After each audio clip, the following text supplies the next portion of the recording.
சிம்மம் ராசி அன்பர்களே, இனிய வணக்கம். சிம்மம் ராசிக்காரங்க இயற்கையிலேயே நவக்கிரகங்களின் ராஜாவான சூரிய பகவானின் ஆதிக்கம் பெற்றவர்கள் என்பதால் தலைமை பண்பும் விட்டு கொடுக்காத கம்பீரமும் நேர்மையும் கொண்ட ஒரு மனிதர்களாக வாழ்க்கைக்குள்ள எப்போதுமே நீங்கள் இருந்து கொண்டே தாங்க இருப்பீங்க. எந்த ஒரு சூழ்நிலை, வாழ்க்கையை அழிய போகக்கூடிய சூழ்நிலையும், உங்களுடைய உயிரை போகக்கூடிய சூழ்நிலை வந்தாலும் உங்களுடைய கம்பீரத்தையும் விட்டு கொடுக்காத ஒரு கம்பீரமும் உங்களுடைய வாழ்க்கைக்குள்ள எப்பொழுதுமே இருந்து கொண்டே தாங்க இருக்கும். ஆனால் உங்களது கடந்த கால பாதை அத்தனை எளிதாக இருக்கல. ஒரு ராஜாவாக இருந்தாலும் காட்டுக்குள் நீங்கள் பல வேட்டைக்காரர்களின் சூழ்ச்சிகளையும் சோதனைகளையும் தாண்டித்தான் இந்த ஒரு இடத்துக்கு வந்திருப்பீங்க என்பது உங்களுக்கு நன்றாகவே தெரியும். ஆனால் நாளை வரக்கூடிய சஷ்டி விரத நாள், இந்த ஒரு நாளில் நீங்கள் முருகப்பெருமானுக்கு 5 விதமான பரிகாரங்களை பண்ணுறது மூலியமா உங்களுடைய வாழ்க்கைக்குள்ள நீங்கள் கேட்டது அனைத்தும் உங்களுக்கு நிச்சயமாக கிடைத்துவிடும். அதற்கு அந்த 5 பரிகாரங்கள் என்ன என்பதையும் நான் கூறுகிறேன். அதற்கு முன்பு உங்களுடைய வாழ்க்கைக்குள்ள இதுவரைக்கும் நடந்த விஷயங்களை நான் கூறுகிறேன். அது சரியா இருக்கா என்பதை பார்த்து கமெண்ட் வழியில தெரிவியுங்கள். இதுவரை உங்களுடைய வாழ்க்கைக்குள்ள நீங்கள் சந்தித்த கஷ்டம், வேலையில தடைகள், நீங்கள் எவ்வளவுதான் திறமையாகவும் உண்மையாகவும் உழைத்தாலுமே கடந்த காலங்களில் உங்களுடைய உத்தியோகத்தில் கடும் முட்டுக்கட்டைகளை சந்தித்த ஒரு நபராகவே உங்களுடைய வாழ்க்கை இதுவரைக்கும் ஓடிக்கொண்டே தங்க இருந்தது. தகுதி இல்லாதவர்களுக்கு பதவி உயர்வு கிடைக்கும். ஆனால் உங்களுக்கு கிடைக்க வேண்டிய அங்கீகாரம் கடைசி நேரத்தில் கை நழுவி போய் எந்த விதமான பணியும் தெரியாதவனுக்கு அந்த ஒரு பதவி உயர்வும் நல்ல ஒரு ஊதியமும் அவனுடைய வாழ்க்கைக்குள்ள கிடைத்திருக்கும். இது மிகப்பெரிய அளவில் உங்களுடைய மனதில் தேவையில்லாத குழப்பத்தை ஏற்படுத்தி அந்த ஒரு வேலையை விட்டு நின்ற ஒரு அனுபவம் உங்களுடைய வாழ்க்கைக்குள்ள இருக்கும். இரண்டாவதா, உங்களுடைய வாழ்க்கைக்குள்ள எதிர்ப்புகள். வளரும் மரத்திற்குத்தான் கல்லடிப்படும். உங்களது நேர்மையான குணத்தால் வேலை செய்யும் இடத்திலும் வெளியிலும் உங்களுக்கு பின்னால் பல மறைமுக எதிரிகள் உருவாகி உங்களுக்கு எதிராக சதி திட்டங்களை தீட்டியிருப்பாங்க. நீங்கள் உண்மையாக நடந்து கொள்வதும் உங்களுடைய தலைமை பண்பும் அவர்களுக்கு பிடிக்காமல் உங்கள் மீது சதி திட்டங்களை தீட்டி உங்களுடைய வாழ்க்கையில் உங்களை எதிர்த்து அந்த ஒரு வேலையை விட்டு அவர்களை அனுப்ப வைத்தார்கள். இந்த மாதிரியான சூழ்நிலைகளும் உங்களுடைய வாழ்க்கைக்குள்ள உருவானது. ஆமாவா இல்லையா? நீங்களே கூறுங்க. மூன்றாவதா, குடும்பத்துக்குள்ள பிரச்சனைகள். வெளியில் உள்ள பிரச்சனைகளை தாங்கிக் கொண்ட உங்களுக்கு குடும்பத்துக்குள்ள நிம்மதியற்ற சூழல் நிலவியதுதான் மிகப்பெரிய ஒரு வேதனையாகவே இருந்தது.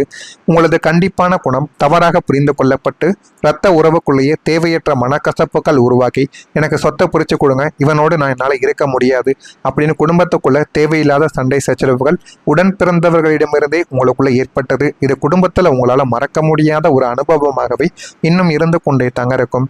அடுத்ததா, நிதி நெருக்கடி.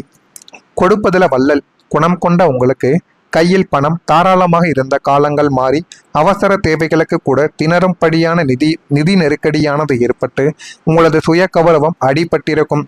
அடுத்ததா, மனதில் வருத்தங்கள். எல்லாவற்றையும் தாங்கிக் கொண்டாலும் நமக்கு ஏன் இந்த ஒரு நிலைமை, நாம் யாருக்கு என்ன துரோகம் செய்தோம் என்று ஆழமான மன வருத்தமும் ஏமாற்றமும் உங்களை உள்ளுக்குள்ளேயே வாட்டி அதை தேவையில்லாத குழப்பங்களையும் தேவையில்லாத கஷ்டங்களையும் உங்களுடைய வாழ்க்கைக்குள்ள தேடி கொடுத்து கொண்டே தாங்க இருந்தது. நான் இதுவரை கூறியது உங்களுடைய வாழ்க்கைக்குள்ள சரியா பொருந்ததா இல்லையா என்பதை நீங்க கமாண்ட் வழியா தெரிவியுங்கள். ஆனா நீங்க நாளை முதல் உங்க வாழ்க்கைக்குள்ள நீங்க கவனமா சில விஷயங்கள்ல இருக்கணும். இந்த கவனத்தை நீங்க சிதற விட்டீங்க அப்படின்னா உங்களுடைய வாழ்க்கை ஒரு கேள்விக்குறியாகவே மாறிவிடும். உங்களுடைய சோதனை காலம் முடிந்துவிட்டது. எனினும் இனி வரக்கூடிய காலங்களில் உங்களுடைய பாதையில் மீண்டும் சறுக்கல்கள் ஏற்படாமல் இருக்க இந்த ஒரு 5 விஷயங்களை மிகுந்த எச்சரிக்கையுடன் நீங்கள் கவனித்துக் கொள்ள வேண்டும். முதல் விஷயமா இருப்பது, அகந்தையை நீங்கள் குறைத்து கொள்ள வேண்டும். உங்களது கம்பீரமும் சுயமரியாதையும் சில நேரங்களில் மற்றவங்களின் கண்ணுக்கு தலைக்கணம் அல்லது அகந்தையாக தெரியலாம். எனவே பழகும் இடத்தில் சற்று இறங்கி வருவது உங்களுக்கு மிகவும் நல்லதை ஏற்படுத்தி கொடுக்கும். இல்லை என்றால் ஏதாவது பேசினார்கள் என்றால் கேட்டதுக்கு மட்டும் பதிலை கூறுங்கள். அந்த அகந்தையான குணமும் தலைக்கணமும் இருப்பது போல மற்றவர்களிடம் நீங்கள் காட்டிக் கொண்டீர்கள் என்றால் வாழ்க்கைக்குள்ள நீங்கள் அழிந்து விடுவீங்க. இதனை மட்டும் நீங்கள் கவனத்திலையும் எச்சரிக்கையிலும் வைத்துக் கொண்டால் மிகவும் நல்லது. இரண்டாவதாக, கோபத்தை கட்டுப்படுத்த வேண்டும். சூரியனின் ஆதிக்கம் என்பதால் கோபம் உங்களுக்கு மிக வேகமாகவே வந்துவிடும். ஆத்திரத்தில் பேசும் வார்த்தைகள் உங்களை விட்டு உறவுகளையும் நல்ல வாய்ப்புகளையும் பிரித்துவிடும் என்பதால் பேச்சில் நிதானமானது உங்களுடைய வாழ்க்கைக்குள்ள தேவை. பேச்சில் நிதானம் இல்லாமல் போய்விட்டால் அது உங்களுடைய வாழ்க்கையில கஷ்டங்களை தேடி கொடுக்கும். அடுத்ததா, செலவுகளை நீங்க கவனிக்கணும். தாராளமாக செலவு செய்யும் உங்களது குணத்திற்கு இப்போது அணை போட வேண்டும். ஆடம்பர செலவுகளையும் தேவையற்ற கடன்களையும் தவிர்த்து எதிர்காலத்திற்காக சேமிக்க பழகுங்கள். இது உங்களுடைய வாழ்க்கைக்குள்ள எதிர்காலத்திற்காக நீங்கள் சேமிக்க பழகிவிட்டீர்கள் என்றால் அவ்வளவு நன்மைகள் உங்களுடைய வாழ்க்கைக்குள்ள இனிமே வரக்கூடிய நாட்களில் நடக்க ஆரம்பிக்கும். நான்காவதாக, உடல் நலத்தை நீங்க கவனிக்கணும். தொடர்ச்சியான மன அழுத்தம் மற்றும் அலைச்சலால் உங்களது இரத்த அழுத்தம், இதயம் சம்பந்தமான உபாதைகள் அல்லது கண் கோளாறுகள் உங்களுடைய வாழ்க்கைக்குள்ள ஏற்படலாம். எனவே ஆரோக்கியத்தில் அலட்சியம் காட்டாமல் முறையான மருத்துவம் பரிசோதனையை நீங்க செய்து கொள்வது உங்களுக்கு மிகப்பெரிய அளவில் நன்மைகளை உருவாக்கும். ஐந்தாவதா, தேவையற்ற விவாதங்களை நீங்க தவிர்த்து கொள்ள வேண்டும். நியாயம் என் பக்கம் இருக்கிறது என்று எந்த ஒரு தேவையற்ற வாக்குவாதத்திலும் அல்லது பஞ்சாயத்துகளிலும் தலையிடக்கூடாது. அது உங்களது பெயரை கெடுக்க சிலரால் நடத்தப்படும் சூழ்ச்சியாக இருக்கலாம். உங்களுக்கு பிடிக்காதவர்கள் உங்களை பற்றி மற்றவங்கிட்ட தவறாக காட்டுவதற்காக நடத்தக்கூடிய மிகப்பெரிய ஒரு விஷயமாக இருக்கும். அதனால் இந்த 5 விஷயங்களும் நீங்கள் கவனித்து கொண்டு இதில் கொஞ்சம் உஷாராக நடந்து கொண்டீர்கள் என்றால் உங்களுடைய வாழ்க்கைக்குள்ள நாளை முதல் வெற்றிகளானது கிடைக்கும். ஆனால் நீங்கள் நாளைய நாளில் இந்த சஷ்டி விரத நாள், இந்த ஒரு நாளில் நீங்கள் முருகப்பெருமானுக்கு 5 விதமான விஷயங்களை நாளைய நாளில் நீங்கள் செய்ய வேண்டும். அது என்னென்ன விஷயங்கள் என்று நான் ஒவ்வொன்றாக கூறுகிறேன். அதனையும் பார்த்து நீங்கள் தெரிந்து கொள்ளுங்கள். மறக்காமல் நம்முடைய ராசி பலன் சேனலுக்கு ஒரே ஒரு சப்ஸ்கிரைப் மட்டும் செய்து வைத்துக் கொள்ளுங்கள். அப்பொழுது தான் நம்ம தொடர்ந்து பதிவிடும் வீடியோக்கள் அனைத்தும் தொடர்ந்து உங்களுக்கு நோட்டிஃபிகேஷனாக வந்து கொண்டே தாங்க இருக்கும். மறக்காமல் நம்முடைய ராசி பலன் சேனலை ஒரே ஒரு சப்ஸ்கிரைப் மட்டும் செய்து வைத்துக் கொள்ளுங்கள். நாளை ஜூன் 20 சஷ்டி விரதம். இந்த ஒரு நாளில் நீங்கள் செய்ய வேண்டிய 5 முக்கியமான பரிகாரங்கள். நாளை ஜூன் 20 அன்று ஏற்படக்கூடிய தவறுகளை தவிர்த்து தடைகள் அனைத்தனையும் உடைத்து முருகப்பெருமானின் முழு அருளை பெற நீங்கள் செய்ய வேண்டிய பரிகார முறைகள். 1ஆவதாக, முருகனுக்கு நீங்கள் சிவப்பு நிற பூவை சமர்ப்பிக்கணும். சஷ்டி விரத நாளான நாளை ஜூன் 20 அன்று அதிகாலையிலேயே எழுந்து நீராடி விட்டு உங்களது பூஜை அறையில் உள்ள முருகப்பெருமானின் திருவுருவ படத்திற்கு சிவப்பு நிற மலர்களை செவ்வரளி, செம்பருத்தி அல்லது சிவப்பு ரோஜா சமர்ப்பித்து நீங்கள் வழிபட்டால் அவ்வளவு நன்மைகள் ஏற்படும். சிம்மம் ராசியின் அதிபதியான சூரியனுக்கும் முருகனுக்கும் உகுந்த இந்த ஒரு நிறம் உங்களது கோபத்தை கட்டுப்படுத்தி முகத்தில் ஒரு தெய்வீக பொலிவை உங்களுக்குள்ள தேடி கொடுக்கும். 2ஆவதா, சூரிய நமஸ்காரத்தை செய்ய வேண்டும். நாளை காலையில் சூரிய உதயத்தின் போது காலை 6 மணி அளவில் கிழக்கு நோக்கி நின்று சூரிய பகவானுக்கு கைகளை கூப்பிக்கொண்டு சூரிய நமஸ்காரத்தை நீங்கள் செய்ய வேண்டும். சிம்மம் ராசியினர் தங்கள் ராசிநாதனான சூரியனை சஷ்டி நாளில் வழிபடுவது உங்களது உடல்நல குறைபாடுகளை நீக்கி உத்தியோகத்தில் அரசாங்க வழியில் கிடைக்க வேண்டிய நன்மைகளையும் பதவி உயர்வுகளையும் தங்கும் தடையுமின்றி உங்களுடைய வாழ்க்கைக்குள்ள தேடி கொடுக்கும். 3ஆவதாக, பலத்தானத்தை நீங்கள் செய்யலாம். நாளை பகல் பொழுதில் வறுமையில் இருக்கும் ஏழை எளிய மக்களுக்கோ அல்லது கோவிலில் உள்ள முதியவர்களுக்கோ மஞ்சள் அல்லது சிவப்பு நிற பழங்களை வாழைப்பழம், மாம்பழம் அல்லது ஆப்பிள் தானமாக நீங்கள் வழங்கலாம். பலத்தானம் செய்வது உங்களது கடந்த கால நிதி நெருக்கடிகளை நீக்கி கையில் பணப்புழக்கத்தை அதிகரிக்க செய்ய வைக்குமாம். இதையும் நீங்கள் செய்வதன் மூலியமா உங்களுடைய வாழ்க்கைக்குள்ள அவ்வளவு நன்மைகள் நடக்கும்.